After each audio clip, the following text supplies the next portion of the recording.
ఆత్మీయులు మన అనుకున్న వాళ్ళ నుండే వ్యతిరేకతలు రావచ్చు. మనకు వ్యతిరేకంగా వాళ్ళ ఆయుధాలు తయారు చేయొచ్చు. అండ్ ఆయా సందర్భాలు అన్ని జనులు మనకు ప్రస్తుతం మనం చూస్తున్నాం కనుక క్రైస్తవులే శత్రువులుగా మారిపోతున్నారు. ఒక దైవ సేవకుడికి వ్యతిరేకంగా ఇంకొక దైవ సేవకుడు మాట్లాడడం, ఒక సేవకుడు ఏదో సమస్యలు ఉన్నాడు కూడా ఆ సేవకుడికి వ్యతిరేకంగా 10 మంది సేవకులు మాట్లాడడం, ఒక ఆడపిల్లకి వ్యతిరేకంగా ఇంకొక ఆడపిల్ల మాట్లాడడం. ఒక ఆడపిల్లకి ఏదో నష్టం జరిగింది అనుకో, పోనీ ఫైట్ చేయకపోయినా కనీసం సానుభూతి అయినా చెప్పాలి కదండి.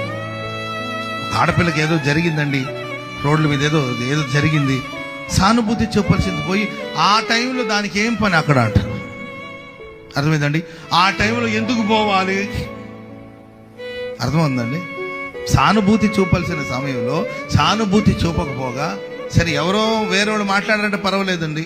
ఒక ఆడపిల్లకు వ్యతిరేకంగా మరొక ఆడపిల్ల, ఒక స్త్రీకి వ్యతిరేకంగా మరొక స్త్రీ నినాదాలు చేయడం ఎంతవరకు న్యాయం? ఒకవైపున ఆత్మీయులు, మరోవైపున అన్యజనులు వ్యతిరేకంగా యుద్ధాలు ఏంటంటే ఆయుధాలు తయారు చేయండి.